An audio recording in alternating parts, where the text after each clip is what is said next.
आप YouTube channel देख रहे हैं। मैं इमरान खान हूँ। सबसे पहले तो मियां नवाज शरीफ साहब के पाकिस्तान से निकलने की जो खबर है वो दोबारा से आ गई है। सबसे पहले इमरान खान साहब ने इसके बारे में बताया था कि मियां नवाज शरीफ साहब चले जाएंगे। उसके बाद कुछ और एंकर्स ने इसके बारे में बताया और उसके बाद अब बाकायदा टीवी चैनल्स के ऊपर या मीडिया हाउसेज के ऊपर ये खबर लग गई है। खबर के मुताबिक दो अलग अलग तारीखें दी जा रही हैं। एक तो ये बताया जा रहा है कि मियां साहब सितंबर के दूसरे हफ्ते के बाद जाएंगे, यानी अगर मियां साहब ने जाना है तो 10 सितंबर के बाद की कोई तारीख होगी जब मियां साहब पाकिस्तान से निकलेंगे और अपने देश बरतानिया जाएंगे। और जो मैक्सिमम तारीख दी गई है वो मैक्सिमम ये है कि सितंबर के आखिर या अक्टूबर के शुरू तक तो मियां साहब डेफिनेटली चले जाएंगे। अच्छा, मियां साहब पाकिस्तान से क्यों जा रहे हैं, इसकी दो वजूहात हैं। एक वो वजह है जो मियां साहब की फैमिली या मियां साहब के जराए बताते हैं।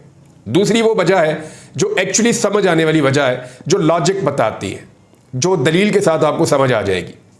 तो पहले देख लेते हैं कि फैमिली क्या कह रही है या फैमिली के जराए क्या कह रहे हैं। वो ये बता रहे हैं कि मियां नवाज शरीफ साहब अपने इलाज के लिए, रूटीन के चेकअप के लिए पाकिस्तान से बाहर बरतानिया जाएंगे और वहां जाकर अपना इलाज करवाएंगे, क्योंकि मियां साहब का इलाज पाकिस्तान में मुमकिन नहीं है और पाकिस्तान में ये अपना इलाज करवाते भी नहीं है, इन्हें पसंद भी नहीं है यहाँ के अस्पताल, यहाँ के डॉक्टर, यहाँ का निज़ाम। अब शरीफ खानदान की जो है ना वो तीसरी नस्ल आ गई है। लगभग 40 साल से ये लोग यहाँ पे हुक्मरानी कर रहे हैं पाकिस्तान में, और पंजाब में हुक्मरानी ये 80 की दहाई से कर रहे हैं। तो 80 की दहाई से लेकर अब तक पंजाब पे सबसे ज्यादा हुक्मरानी करने के बावजूद ये इतना नहीं कर सके कि ये अपने इलाज के लिए कोई अस्पताल ही बना ले या कोई सेहत की सहूलियत ऐसी कर दे जिन पे इनको ट्रस्ट हो, जिन पे इनको एतबार हो। यानी आज भी मियां नवाज शरीफ साहब को या उनकी फैमिली को मरियम नवाज की एक छोटी सी सर्जरी थी और ये पाकिस्तान से बाहर जाना है। जो इनका बंदा घर का बीमार होता है पाकिस्तान से बाहर जाके इलाज करवाता है। शहबाज शरीफ साहब मुल्क से बाहर इलाज करवाते हैं, शहबाज शरीफ साहब के बच्चे मुल्क से बाहर इलाज करवाते हैं। ये अपनी आने वाली नस्ल को पैदा करते हैं, मुल्क से बाहर जाके पैदा करते हैं। उनके पास पैदा होते ही नेशनैलिटी दूसरे मुल्कों की होती है। तो पाकिस्तान में सिर्फ ये इक़्तिदार के लिए आते हैं। अभी तीसरी नस्ल इनकी हुक्मरानी कर रही है, 40 साल हो गए हैं, कोई ऐसी सहूलत ये सेहत की मैसर नहीं कर सके इस मुल्क के अंदर या इस सूबे के अंदर कि जहां इनका अपना इलाज हो सके। तो अपना इलाज इनका जाके पाकिस्तान के बाहर होता है। तो मियां साहब जनाब लंदन जा रहे हैं। अब आ जाए उस वजह की तरफ जो ये अपने मुंह से कभी नहीं बताएंगे। देखिए, मियां नवाज शरीफ साहब पाकिस्तान नहीं आए, आर्मी चीफ तब्दील हो गए फिर भी नहीं आए, इमरान खान साहब चले गए फिर भी नहीं आए, भाई वजीर आजम बन गया फिर भी नहीं आए, भतीजा वजीर आला बन गया फिर भी नहीं आए, इमरान खान की सारी हुकूमतें खत्म हो गई फिर भी नहीं आए, इमरान खान जेल चला गया फिर भी नहीं आए। मियां साहब पाकिस्तान आए थे जब काजी फायद ईसा साहब चीफ जस्टिस ऑफ पाकिस्तान बने थे। जैसे ही वो चीफ जस्टिस ऑफ पाकिस्तान बने, मियां साहब ने अनाउंसमेंट की और उसके बाद फिर हमने देखा कि फटाफट मियां साहब पाकिस्तान आ गए कुछ दिनों के बाद। तो अब काजी फायद ईसा साहब की एक्सटेंशन के मामला खटाई में पड़ गए हैं और ऐसा दिखाई नहीं देता कि काजी फायद ईसा साहब अब एक्सटेंशन ले पाएंगे। लोग ज्यादातर अब ये कहना शुरू हो गए हैं कि जस्टिस मंसूर अली शाह पक्की बात हो गई है कि आने वाले चीफ जस्टिस ऑफ पाकिस्तान बन जाएंगे। और इस बारे में जो लॉयर्स हैं या जो कोर्ट रिपोर्टर्स हैं उनका ये कहना है कि अब बहुत मुश्किल है कि काजी फायद ईसा साहब को चीफ जस्टिस ऑफ पाकिस्तान रखा जा सके। ये बहुत बड़ी कंट्रोवर्सी हो जाएगी, अदलिया के अंदर एक तहरीक शुरू हो जाएगी, वकला बड़े खाइफ हो जाएंगे और वकला तहरीक भी शुरू हो सकती है अगर ऐसी छेड़छाड़ की गई तो। और जस्टिस मंसूर अली शाह साहब जो हैं वो अदलिया में खासे मकबूल भी हैं और उनके बारे में कुछ चीज़ें हैं जो मैं आपके साथ शेयर करूंगा। मंसूर अली शाह साहब की जो शख्सियत है ना वो काजी फायद ईसा साहब से बहुत मुख्तलिफ है। ये नहीं, अगर कोई पॉलिटिकल लोगों ने ये उम्मीद लगाई हुई ना कि उन्हें फ़ायदा होगा तो मंसूर अली शाह साहब से किसी को फ़ायदा नहीं होगा। यानी जो हुकूमती जमातें उनको भी नहीं होगा, जो अपोजिशन की जमातें उनको भी नहीं होगा। जो मुझे समझ आ रही है, जो मुख्तलिफ लोग जो उनके आसपास या करीब रहे हैं जो उनके बारे में बताते हैं, वो ये बताते हैं कि वो बड़े डिसिप्लिन किस्म के बंदे हैं, स्टेट फॉरवर्ड किस्म के बंदे हैं और जुडिशरी में वो बेहतरी चाहते हैं, रूल्स और कवानीन के वो बड़े पाबंद हैं, कोई सियासी वाबस्तगी नहीं है, वो किसी की यानी मुखालफत भी किसी की नहीं करेंगे और हमायत भी किसी की एज सच वो नहीं करेंगे। लेकिन वो इदारों के अंदर जो तकसीम पैदा हो गई है, और तकसीम पैदा होने की वजह यह है कि जब अदलिया ने महसूस किया कि उनकी स्पेस चली गई है और उनके चीफ जस्टिस कुछ नहीं कर रहे, तो उन्होंने खुद से अपनी स्पेस रीगेन करने के लिए एक माहौल बनाया। उसकी वजह से इदारों के अंदर और अदलिया के अंदर एक तकसीम पैदा हुई है। मेरे ख्याल में उस तकसीम को ख़त्म कर सकते हैं। बहुत सारे लोगों का ये ख्याल है कि जस्टिस मंसूर अली शाह इसके लिए बेहतर किरदार अदा कर सकते हैं। दूसरा, उनका एक और बड़ी इंपॉर्टेंट चीज़ है उनके बारे में कि वो अपने फैसलों पे इंप्लीमेंट करवाना जानते हैं। देखिए, कुछ अर्सा पहले उनकी एक तकरीर आई थी, और उसमें उन्होंने 5 मरतबा दबाव देकर कहा था कि फैसले पे तो आपको अमल करना पड़ेगा। सुप्रीम कोर्ट ऑफ पाकिस्तान का जो भी फैसला होगा, अदलिया का जो फैसला होगा, आपके पास दूसरी कोई राय नहीं है, दूसरी कोई ऑप्शन नहीं है, आपको उसके ऊपर अमल दरामद करना पड़ेगा। और अगर आपने नहीं करना तो फिर आप कॉन्स्टिट्यूशन को तब्दील कर दें, आप आइन को ही बदल देंगे सुप्रीम कोर्ट के फैसले नहीं मानने। लेकिन अगर आइन यही मौजूद है तो फिर आपके पास कोई चारा नहीं है, आपको फैसलों के ऊपर अमल दरामद करना पड़ेगा।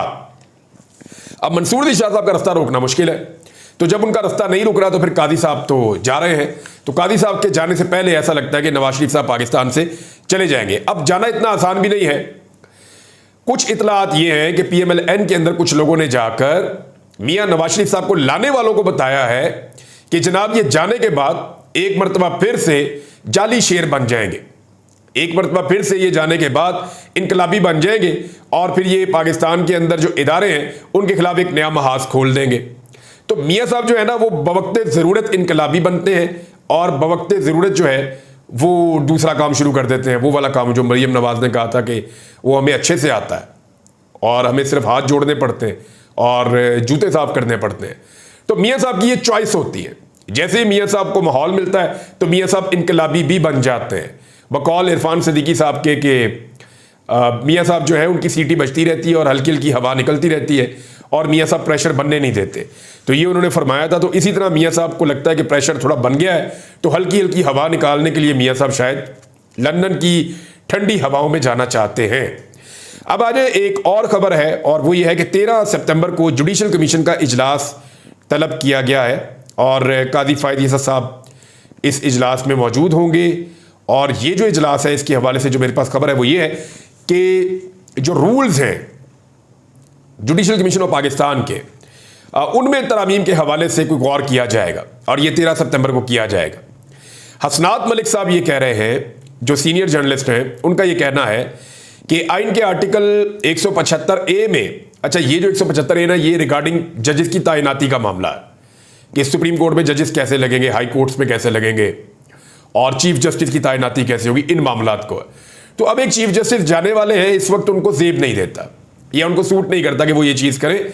वो कह रहे हैं जी एक ऐसा इकदाम है जो जुडिशल कमीशन ऑफ पाकिस्तान की साख को तब्दील कर सकता है। और जस्टिस याया अफरीदी जो रुकन है जुडिशल कमीशन ऑफ पाकिस्तान के, उन्होंने हुकूमत की जानिब से एक आईनी तरमीम की वजह से एजेंडे पर बहस को मौखर करने की तजवीज़ भी पेश की है। अब देखते हैं 13 तारीख को क्या होता है, लेकिन उससे पहले हुकूमत कोशिश करेगी कोई कानून साजी करने की और कोई जो अदलिया का स्ट्रक्चर है उसको तब्दील करने की। देखते हैं वो क्या कर पाते हैं। अब एक बहुत बड़ी हड़ताल हुई पाकिस्तान में नाज़रीन, और ये बड़े लंबे अरसे के बाद ऐसा हुआ है कि पूरे पाकिस्तान में बैक वक्त कोई हड़ताल हुई हो और वो पूरे पाकिस्तान में कामयाब हुई हो। इक्का दुक्का जो हुकूमत के बहुत हमायती ताजिर हैं उन्होंने जोर लगा लो, एक आधी दुकान खोली हो तो खोली हो या 2-4 दुकानें खोल दी हो, लेकिन अमूमी तौर पे पूरे पाकिस्तान के अंदर ताजिरों ने एक बदतरीन किस्म की हड़ताल थी और वो बड़ी मौसर हड़ताल थी। उन्होंने पूरे मुल्क को अमली तौर पे बंद करके दिखाया है। हालांकि ताजिरों की जो अक्सरियत होती है वो PMLN के हमेशा साथ रहती है, लेकिन शहबाज शरीफ साहब ने इस किस्म की पॉलिसीज लाए हैं। देखिए मुतालबात उनके क्या है, एक वो कह रहे हैं जो बिजली आपने इतनी महंगी कर दी है हम बोझ नहीं उठा पा रहे, दूसरा वो ये कह रहे हैं जो जालिमाना टैक्सेस आपने लगा दिए हैं उनका भी हम बोझ नहीं उठा पा रहे। तो इस पर हुकूमत ने कहा जी हम कोई बात नहीं सुनेंगे, हम तो यही करेंगे, क्योंकि IMF ने हुकूमत के ऊपर दबाव डाला हुआ है कि बिजली महंगी करें, गैस महंगी करें, पेट्रोल महंगा करें, लीवीज लगाएं, इजाफी टैक्सेस लगाएं, जो तनख्वाहदार तबका है उसको पीस के रख दें, जो छोटे ताजिर हैं उनके ऊपर भी टैक्सेस लगाएं, जो इंडस्ट्री है उसके ऊपर भारी टैक्सेस लगाएं। तो ये जो सारा काम इन्होंने किया, इवन किसानों के ऊपर टैक्सेस लगाएं और सब्सिडीज खत्म करें, इस सारी सूरत हाल में जो ये तबकात हैं ये पिस गए हैं। तो ताजिर बहुत परेशान है। उन्होंने पूरे मुल्क के अंदर कॉल दी थी 28 तारीख की, जमात इस्लामी ने इनकी हमायत कर दी, फजल रहमान साहब ने हमायत कर दी, ANP ने हमायत कर दी, तहरीक इंसाफ ने हमायत कर दी, तकरीबन सारी पॉलिटिकल पार्टीज ने इनकी हमायत की और उसके बाद पूरे मुल्क के अंदर इन्होंने हर चीज़ बंद कर दी। अब हुकूमत जो है वो इनके साथ मुज़ाकरात करना चाहती है, लेकिन सादा मामला ये है कि IMF की बात नहीं मानते तो जो IMF पैसे देने जा रहा है वो नहीं मिलेंगे, और अगर IMF की बात मानते हैं तो ताजिर अगला लायामल देंगे और हड़ताल की तरफ जाएंगे दोबारा। और ताजिर कह रहे हैं खाली हड़ताल नहीं करेंगे, उनके रहनुमाओं ने कहा कि हम रेड जोन में ना सिर्फ दाखिल होंगे बल्कि हम वजीर आज़म हाउस का घेराव भी कर लेंगे। अब ये ताजिर हैं वो अपनी कमाई के लिए निकल रहे हैं, उनके सर्वाइवल का मामला है। अब ये कोई पॉलिटिकल मामला तो है नहीं। दूसरी जानिब यूटिलिटी स्टोर के लोग वो निकले, बहुत बड़ी तादाद में, हजारों उनके कारकुन जो यूटिलिटी स्टोर हुकूमत बंद करने जा रही है, उस महकमे से ताल्लुक रखने वाले लोग, और PWD के लोग जो है, अब ये एक और महकमा है जनाब, ये भी बंद करने का हुकूमत फैसला कर चुकी है, इसको बंद करेंगे। अब इसके पीछे एक स्कैंडल भी है, वो मैं आपको बाद में बताऊंगा। लेकिन ये लोग भी निकले, इन्होंने एहतजाज किया और ये भी पहुंच गए डी चौक, और ये भी कह रहे हैं कि अगर हमारे मुतालबात ना माने गए तो हम आगे बढ़ेंगे, हम भी रेड जोन में दाखिल होंगे, जाकर घेराव करेंगे। इधर पाकिस्तान तहरीक इंसाफ के कुछ रहनुमा आए और उन्होंने आके वहां पे खिताब भी किया है। अब मामला यह है कि IMF पाकिस्तान को पैसे इसलिए नहीं दे रहा कि पाकिस्तान ने ऑलरेडी जिन मुल्कों के पैसे देने हैं, IMF ने यह शर्त रख दी है कि उन मुल्कों से वो जो कर्जा आपने उनका देना है 9 अरब अमेरिकी डॉलर्स, IMF पाकिस्तान को 7 अरब देगा, 7 अरब अमेरिकी डॉलर देगा, वो भी 37 महीने में देगा। लेकिन पाकिस्तान ने जिन मुल्कों के पैसे वापस करने हैं, जिनमें 3 बड़े अहम मुल्क हैं, एक चाइना है, उसके अंदर सऊदी अरब है और उसके अंदर UAE है। तो 9 अरब डॉलर का उन्होंने कहा जी रोल ओवर आप करवा के आए, यानी जो कर्जे आपने उनके वापस करने हैं उनसे मजीद उसके ऊपर टाइम लेकर आए, आप लंबा टाइम लेकर आए, रोल ओवर करवाएं कर्जों को, नंबर 1। नंबर 2, मजीद पैसे कहीं से हासिल करें और पैसे लेकर अपने अकाउंट्स के अंदर रख के दिखाएं आप हमें, तो फिर हम आपको किस्त देंगे या IMF आपके साथ मुआहदा करेगा। अब IMF के साथ अगर मुआहदा पूरा नहीं होता तो पाकिस्तान के लिए बड़े सीरियस इश्यूज खड़े हो जाएंगे। सऊदी अरब ने हाथ खड़े कर दिए, चीन ने हाथ खड़े कर दिए और UAE ने भी हाथ खड़े कर दिए। सऊदी अरब ने एक ऑफर किया, ठीक है जी रेकोडेक आप हमें दे दें तो अब हमें घर का सामान देना पड़ेगा, यानी अपना रेकोडेक की जो काने हैं जहां से सोना निकलता है वो अब हम सऊदी अरब को देंगे, उसके बदले में सऊदी अरब हमें पैसे देगा। अब मुफ्त में पैसे मिलने वाला चक्कर जो है वो उन्होंने खत्म कर दिया। उन्हें भी नजर आ रहा है क्योंकि वो IMF के साथ बराह रास्त राब्तों में है। अब अरब जो है वो खासे पढ़े लिखे लोग हैं, उनके अंदर बड़े अच्छे इकोनॉमिस्ट हैं जो पूरी दुनिया से आके उनकी इकोनॉमी के लिए काम करते हैं, तो उनको वो सही मशवरा देते हैं। तो उन्होंने उनसे ये कहा कि ये IMF इनको इसलिए पैसे नहीं दे रहा कि ये वापसी के इनके पास अब कैपेसिटी खत्म होती जा रही है। तो सऊदी अरब ने बजाय इसके कि पाकिस्तान को दोबारा से उधार दे या पैसा पाकिस्तान में डाले, तो उन्होंने कहा जी ठीक है हम आपको कुछ पैसा भी दे देंगे, कुछ तेल भी उधार दे देंगे, और ये जो आपका कर्जा जो आपने हमें देना है इसको भी रोल ओवर कर देंगे और कुछ इसमें एडजस्ट कर देंगे, आप हमें अपनी सोने की कानें दे दें जो रेकोडेक वाली है। तो उनकी एक परसेंटेज वो पाकिस्तान से मांग रहे हैं। अगर ये मुआहदा नहीं होता पाकिस्तान को मजबूरन करना पड़ेगा, घर के बर्तन बेचने पड़ेंगे, घर का सामान बेचना पड़ेगा, इसलिए कि हालात बहुत पतले हो गए हैं, हालात बहुत बुरे हो गए हैं। और इस सारी सूरत हाल में जब हुकूमत की तवज्जो यहां पे होनी चाहिए, हुकूमत की तवज्जो कहां पे है? हुकूमत की तवज्जो है इमरान खान साहब पे मजीद सख्ती करनी है। कुछ मीडिया रिपोर्ट्स के मुताबिक और कुछ पाकिस्तान तहरीक इंसाफ के सोर्सेज के मुताबिक इमरान खान साहब को जेल में तंग करने का एक नया सिलसिला शुरू हो गया है, और उसमें बताया यह जा रहा है कि एक तो इमरान खान साहब के सेल में जानबूझ के ऐसी हरकतें की जा रही हैं कि जो गटर वहां पे मौजूद है उसको जानबूझ के ब्लॉक किया गया, फिर उस तरफ से ढक्कन हटाया गया ताकि जो स्मेल है वो इमरान खान साहब के जहां पे वो सेल के अंदर मौजूद है वहां पे फैले। दूसरा, इमरान खान साहब को जो पानी की सहूलत है उसके अंदर भी प्रॉब्लम है, जो पानी नहाने के लिए दिया जाता है उसके अंदर रेत होती है, और जो पानी इस्तेमाल के लिए दिया जाता है वो भी अब पानी इस तरह दिया जा रहा है कि उसकी क्वांटिटी कम है। और तीसरा, जो लोग भी पहले इमरान खान साहब के आसपास सिक्योरिटी पे होते थे, नॉर्मली मैं भी जेल में रहा हूं, बहुत सारे और लोग भी रहते हैं, तो आपको मौका मिलता है, कोई मुशक्कती होता है या कोई और होता है या सामने आपके कोई ना कोई मुलाजम पुलिस वाला सिक्योरिटी कर रहा होता है, तो आप बातचीत करते रहते हैं। इससे इंसान को तन्हाई का एहसास नहीं होता। आदमी हर थोड़ी देर के बाद एक आधा जुमला बोल देता है, वो जवाब दे देता है, आदमी एक आधा जुमला और बोल देता है, वो जवाब दे देता है। मिसाल के तौर पे यार मौसम आज अच्छा है, बारिश होगी शायद, तो वो बंदा कोई जवाब दे देगा, कोई भी ऐसी चीज, तो इंसान को तन्हाई का एहसास नहीं होता। और अब ये बताया जा रहा है कि इमरान खान साहब को बिल्कुल अकेला कर दिया गया है, और वो अगर आवाज भी देते हैं तो कोई उनको जवाब नहीं देता, और वो आवाजें देते हैं तब भी उनको जवाब नहीं दिया जाता जानबूझकर, ताकि तन्हाई उनको तोड़ने की कोशिश करें। लेकिन तन्हाई वाला जो टॉर्चर है ना, ये बड़ा खौफनाक है। मैंने भुगता है ना, मैं जानता हूं, तन्हाई वाला टॉर्चर वाकई बहुत खौफनाक है। और इमरान खान साहब पे इस वक्त ये एक खौफनाक टॉर्चर शुरू किया गया है तन्हाई का। लेकिन क्या इससे इमरान खान साहब को तोड़ पाएंगे? और तोड़ेंगे तो क्या हासिल करेंगे? मुल्क की हालत तो आप देख लें, पूरे मुल्क में आग लगी हुई है। और PMLN के मीडिया सेल से ताल्लुक रखने वाले लोग और कुछ ऐसे लोग जिनको PMLN ने लाखों रुपए की तनख्वाहों के ऊपर पाकिस्तान टेलीविजन के अंदर नौकरियां लेकर दी हैं, वो डेलिबरेटली सूबों के दरमियान तकसीम पैदा करने की कोशिश कर रहे हैं। वो बलोचों को गाली दे रहे हैं, वो बलोचों के बारे में कह रहे हैं कि पंजाबियों को बलोचों के साथ ये करना चाहिए, वो करना चाहिए। क्यों करना चाहिए भाई?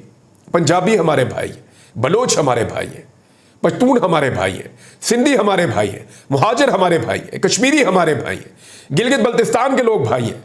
तो क्यों ऐसी नफरत आप पैदा कर रहे हैं? क्यों किसी एक तबके को आप दीवार के साथ लगाने की कोशिश कर रहे हैं? दहशतगर्द का कोई मजहब, कोई इलाका नहीं है। दहशतगर्द की कोई जबान कुछ नहीं है। दहशतगर्द गोली की जबान बोलता है, बारूद की जबान बोलता है। और जो कौमी धारे में ना आए, यानी वज़ीर आज़म ने एक मरतबा फिर ये गवर्नमेंट की तरफ से ऑफर भी आई है कि जो लोग आना चाहते हैं कौमी धारे में, उनको आना चाहिए, और ये बात ठीक है। लेकिन जो लोग सिर्फ गोली की जबान समझते हैं, उनका कुछ नहीं किया जा सकता। नाज़रीन, खबरें और भी हैं, मैं आपके साथ शेयर करूंगा। लेकिन जो नताशा नामी खातून को गिरफ्तार किया गया था और इन्होंने एक बाप बेटी को जो मोटरसाइकिल पे जा रहे थे अपनी तेज रफ्तार गाड़ी के नीचे देकर कुचल दिया था। देखिए, हादसा सड़क पे हो जाता है, किसी से भी हो सकता है, इससे पहले भी हादसा हुए हैं। लेकिन हादसे के बाद आपका जो एटीट्यूड होता है ना, वो बताता है कि आपको इस हादसे पे शर्मिंदगी है, पछतावा है, परेशानी है, या आप इस हादसे पे खुश हैं। यानी जिस तरह का उनका एटीट्यूड था, जैसे वो उंगली हिला रही थी, जिस तरह वो मुस्कुरा रही थी, जिस तरह वो लोगों के साथ उनका रवैया था, वो ऐसा लग रहा था कि शी वॉज नॉट नॉर्मल। और जिस तरह का सोशल मीडिया पे उनके दोस्तों ने या उस क्लास के लोगों ने इस हादसे के बारे में मजाक उड़ाया, यानी उन्होंने कहा कि हादसा होते रहते हैं, सारे पीछे पड़ गए हैं, अब ये पैसा लेना चाहेंगे, अब ये कीमत लगो, यार इस किस्म की बातें कर रहे हैं, इस किस्म की बातें कर रहे हैं। और जैसे उनको सपोर्ट दी गई हादसा करने वाली खातून को, यानी जब उनकी फैमिली से किसी सहाफी ने रब्ता किया तो जवाब जो है वो किसी और जगह से आ गया कि जनाब इनको नहीं छेड़ना आपने। अंदाजा कीजिए कैसे प्रोटेक्टेड लोग हैं। अब पता चला जी कि उनके जो टेस्ट हुए हैं तो उनके टेस्ट में कोई नशा निकला है, और कुछ लोग ये क्लेम कर रहे हैं कि आइस का नशा है जो वो करती थी। पता नहीं इनको ज़हनी सुकून भी नहीं होता। अल्लाह ताला ने इतना सारा कुछ दिया है और इसके बावजूद इनको ज़हनी सुकून नहीं है। अल्लाह ताला सबके लिए आसानियाँ पैदा करे। लेकिन ये एक मिसाल आप कायम कर सकते हैं कानून के मुताबिक फ़ैसला करके, इंसाफ करके, कि पाकिस्तान में रूल ऑफ लॉ है और इंसाफ सबके लिए एक जैसा है। अब तक के लिए इतना ही। अपना ख्याल रखिएगा, अपने इस चैनल का भी। अल्लाह हाफ़िज़।